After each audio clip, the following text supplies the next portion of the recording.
Hi, I'm Brian Prince. I'm an architect evangelist for Microsoft. We're in Columbus, Ohio today at Tech Columbus.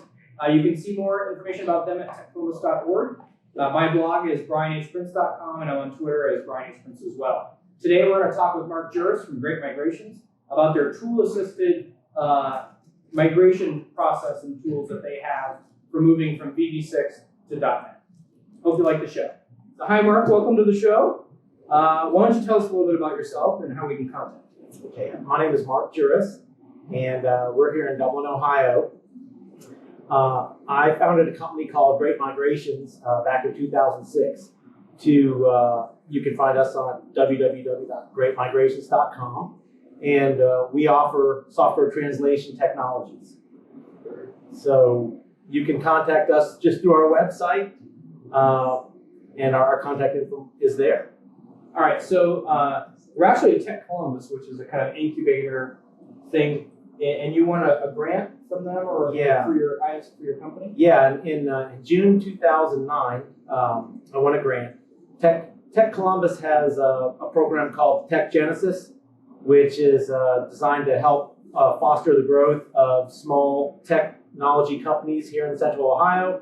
And they have a competitive process where you can pitch your idea, work with their staff to refine your business plan and the value that you're bringing to the market, and then present that to a funding committee. And we had to do a couple tries, but we did win that in June, and we're in the process of using that. I'm actually blogging about that on my profile on LinkedIn. You can see some of the updates there. Okay, so your software that you have, and I believe you just started compatibility testing with Windows 7 soon, or today. And so your software basically is helping people move from VB6 to .NET. Is that Absolutely.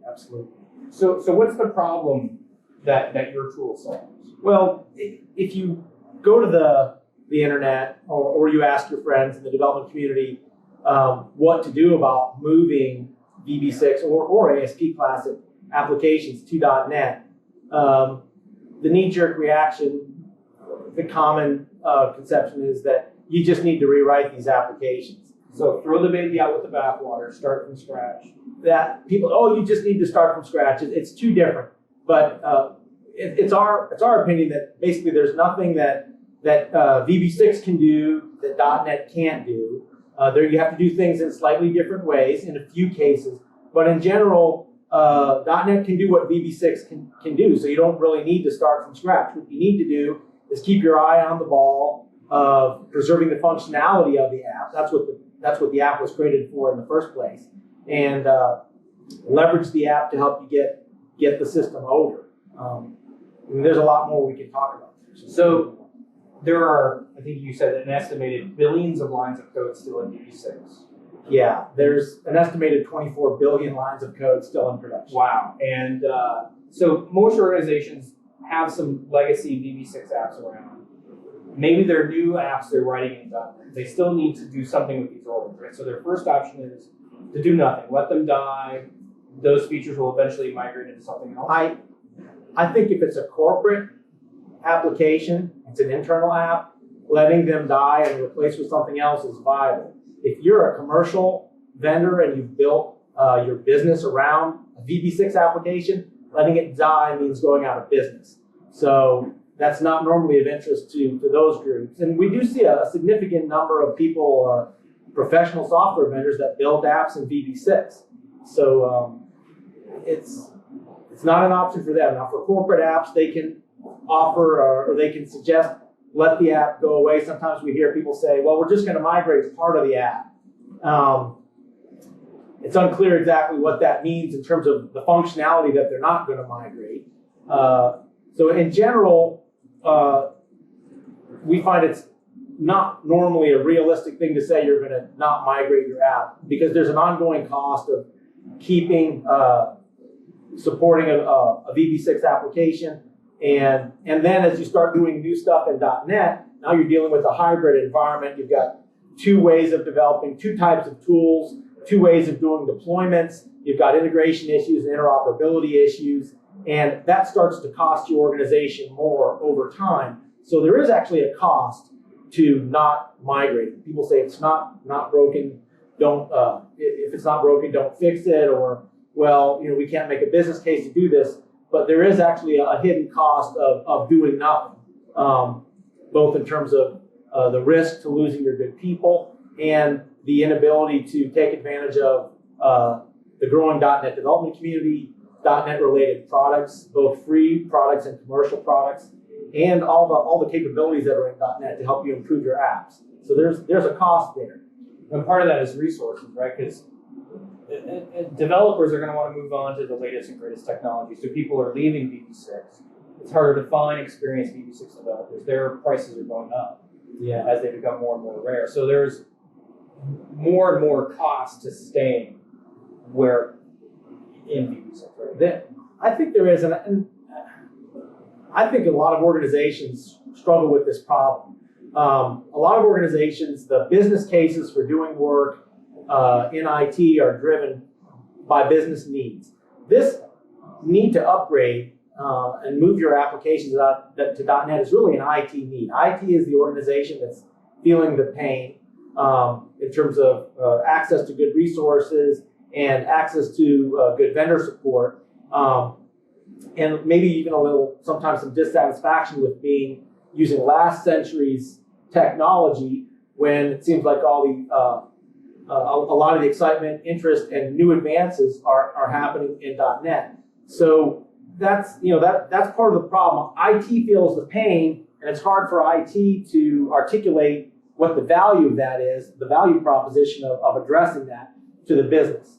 So that's why that we still see so much VB6 in production, particularly very, very large applications. Very large applications typically contain dozens or hundreds of person years of work that has accumulated over years of team development. They contain, tens of thousands, if not hundreds of thousands of business rules, and myriad technical details about, how the app specifically does what it does. And to kind of try to reproduce that from scratch or try to sell the idea of redoing that from scratch is particularly difficult. So I've seen a lot of tools out there that port VB6 to .NET. And when I've looked at them, I've never used them for intense enterprise use, but you seem to end up with a VB6 app that happens to run in .NET. The architecture isn't modern, isn't using the best practices of .NET, but your tool is very different. You use the term tool-assisted rewrite. Right. So what does that mean? How is that different? Well, the main difference of our tool, the hallmark feature of our tool, is really flexibility. The tool is extremely configurable in terms of telling it how to do translations, how to replace code, how to replace legacy APIs and COM components, third-party controls with .NET replacements. Those .NET replacements might be something you buy, something you build, something from open source. But that's sort of where our tool becomes unique, is that we allow the end user to define how the code gets rewritten. And that's why we call our approach really a tool-assisted rewrite. We don't see this tool as competing with doing a rewrite. We see it as complementary to doing a rewrite. You've got, you're going to spend most of your time learning .NET and doing design on how to take advantage of .NET. What you don't want to spend your time on that could actually be very expensive is regathering functional requirements, re-implementing everything by hand, and then dealing with all the defects that typically come from learning a new language and coding a lot of new code and regathering functional requirements and revalidating all that. If you go down that road, you a lot of times will spend a lot more of your time doing less value-added tasks than if you have tools that can translate your design decisions into the new .NET solution. I mean, I've been on projects where, when I was a consultant, where we were rebuilding a system from scratch. And the V1 of the new system is always the red-headed stepchild because there's features in the old system that you didn't put in V1 yet. Or the behavior is different or something like that. And users always have a big dissatisfaction experience because, well, yesterday the report system worked like this and today it doesn't. Right. Or where is this button now? It used to be there and now there's no button. Right. As I said, these projects typically get driven by IT, and IT loves to take advantage of the new technology. We feel like the motivation for doing this is to take advantage of .NET, and that's true to a great degree, but it's very easy to take your eye off the ball of all that functionality that was in the legacy application. Things get missed, things get misunderstood in terms of functional requirements. Legacy systems can get very big. So it's very, very typical to see if you're doing a big rewrite to struggle with getting all the functionality right. And that's why, again, we advocate leveraging the source code. The source code is a complete production tested description of what the application does. And it's, in my opinion, it's silly not to take advantage of it if you've got the right tools to help you do that. So a normal porting is like an unintelligent translation. A for loop in VB6 looks like this. So a for loop in VB.NET or C# or whatever looks like this. Right. And what your tool does is it has understanding of the grammar and intent. Right. Right. And translates that like a good human translator would, going from English to German. Right. You don't just replace the words, you have different word order and grammar. Well, absolutely. I mean, a direct translation of VB6 to .NET is a myth. You really can't do that. Now, certain low-level language constructs like loops and conditional expressions, those normally need to be preserved. What you normally want to change is the types of components and APIs that are used at the system architecture level. Now, there's a lot of other things that you might want to change in an application. There's application architecture things, higher level structural things. Some of those things can be done with a tool, or they should be done with refactoring tools afterwards. But where the tool really comes in is dealing with system architecture things. Language replacement, APIs, both Win32 or entry point APIs and COM APIs, controls. A lot of COM controls can't be moved over directly. So those are the types of things you want to do to get to that more pure design. Then there's the application architecture pieces that you would layer in afterwards. A tool can help with some of that, or you might want to do some of that by hand. Our technology is designed to integrate hand changes with automated refactoring with direct translation. And our methodology really for doing that is an iterative refinement methodology. We say we have one of the only agile rewrite methodologies because we basically are able to deliver a complete migration of the system fairly quickly, get that to the point where it runs, get to the point where we can bring additional analysis and code review and design decisions on, project that onto that code, and then we can actually retranslate. We typically will retranslate the entire code base based on the new design decisions, based on keeping what we like and getting rid of what we don't like. And we iterate through that process till the dissatisfaction with the translation or the defects in the translation are essentially eliminated to the point where the code's good enough. So you define a target model and architecture. Right. I run it, this didn't fit, that didn't fit, don't like how that worked. Right. Tune it, run it again. Right. Maybe you've done a lot of this work. So a VB6 app has modules in it, Right. tens if not hundreds of modules. Right. And you might target certain sets of those as you iterate through moving the system. No, we bring, within a given VB project, which is the main unit of translation that we do, you could have hundreds of files, dozens or hundreds of files. And our unit of translation is typically the entire file, the entire VB project. But enterprise systems are normally sets of interrelated components. And normally we do a bottom-up migration where we basically get the lower level components to build and run, and then we get the things on top of those to build and run. So organizations that are adopting Agile or no Agile are used to doing this quick turnaround cycle, and almost like TDD where I'm writing tests, did it work? Right. Only migrating what I need to migrate, that sort of thing. Well, what's Agile about the real deliverable of our Agile process is the conversion process itself. What we're trying to do is give organizations a way to manage and automate the conversion of their code so that they know they can take the system, a set of interrelated components, and interrelated externals, COM libraries, and convert that over to a working .NET state that they can then identify defects both in terms of correctness and conformance to their .NET coding standards, then we fix that and we improve that process again. At some point, the team agrees that the conversion process is producing code that's good enough. They can run as much of their system through that as they're ready for, and know that the output is good enough to finish with the resources available. So hand polishing and smoothing out. Or whatever it is. I mean, a lot of times these systems are live. They are changing systems. The VB6 code is changing. The systems are being enhanced for maintenance. So you can't really do a code freeze. So you need to have a process that that allows you to accept changing code and then put it right back into your release cycle or your next release to developers. So you can run these in parallel. The VB6 app continues to live and gets maintained. Absolutely. And you keep forking off. Right. It's one of the things I like to explain to people is this analogy. If you had a really large database, say dozens or hundreds of tables, and you needed to restructure all that data into a new form, a new database structure, and somebody came up to you and said, well, let's just type it all in again.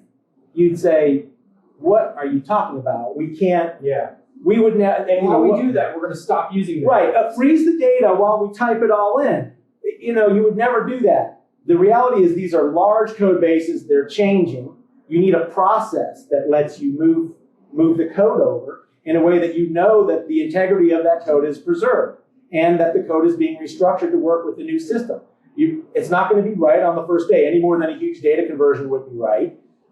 Any more than doing it by hand would be right. But the idea is that you're producing a process that does this conversion correctly and meets your standards. So that's when a light bulb goes on. They're like, yeah, I guess that does kind of make sense given my code is changing. And the other big factor is a lot of times people don't really know what they want in .NET. You kind of need to have a .NET code base that you can experiment with design, tune the design for performance, for security, for maintainability, for flexibility. You can try a couple different things and then configure the tool to get you closer to that point. And then you move on and you do more of the code base. At the end of a period of tuning, depending on how the gap between where you were and where you want to be, you've got a process that allows the development organization to bring their code over in a form that they're comfortable with, in a form that's going to be maintainable for the long haul and positioned to help them take advantage of .NET. Now, a lot of this comes from your deep experience in doing this in your own professional career. Right. So Right. tell us some concrete war stories around. So we've talked a lot about abstract. Yeah. Well, I was from 2000 to 2006. I worked with BMW Financial Services, and we had an application portfolio of about 500 VBPs, about 100 applications, some huge applications with 250,000 lines of code or 200,000 lines of code, and many interrelated VB projects. We had pretty much a lot of, it was a VB6 SQL Server shop. We had websites, we had desktop apps, batch programs. So we had this massive code base in VB6. And in 2003, we started adding on work in C#. And around 2004, people started asking the question to say, hey, Mark, did you hear the news? Microsoft is going to be phasing out support for VB6. And, and they're throwing more and more of their weight behind .NET. .NET is the wave of the future. So what are you going to do about it? So we looked at a lot of different options. We did an RFI. We talked to a lot of different vendors. At that point, this is 2004, most people said there's no tool that will go from VB6 to C#. Organizations that responded to our RFI said, we'll just send the code offshore, send it to our development environment, our development facility, and we'll rewrite it for you. We had questions like, well, how are you going to deal with all of our changes? No problem, we'll just merge it in. How are you going to deal with code quality? No problem, we have a big books of coding standards. You'll do code reviews. And none of those things really were resonated as being particularly feasible, and they certainly weren't inexpensive. But as fate would have it, I had actually worked with a software translation firm that was based here in Central Ohio when I was actually in college. So I knew compilers existed. I knew software translators existed. And I knew the idea of having a tool that can take a source code and convert it into another source code was a completely viable transformation. Again, this is exactly what the VB6 compiler does. It processes all that VB6 code and it produces something in another form that the computer can understand. What my background had told me was that you could actually use that to take the stuff to source code. And I actually contacted my old employer and I said, "You guys think you can do this?" And they said, "Well, we don't really know. Let's give it a try." Well, they had been at it since the 80s, and as Not with VB6 and .NET. no, well, primarily with Fortran, taking Fortran to C. But they had this idea of converting source code into a semantic model that described exactly what the code does, not what it says, but what it does. Just like you can't translate idioms directly, you need to know what does the idiom mean, what does the code mean. So their technology converts the source code through a process of compilation to what we call a semantic model. The semantic model is then analyzed by various algorithms to determine, what's going on in the code and to restructure the code to be more compatible with .NET and more compatible with the target architecture standards. And then we basically execute that model through a technology similar to an interpreter. But instead of actually executing what the code says to do, we author what the code says to do in the target notation.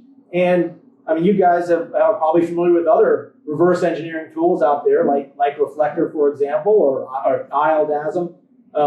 This idea of reverse engineering code from a compiled state gives you a very high fidelity source code. If you have it show you what that code is.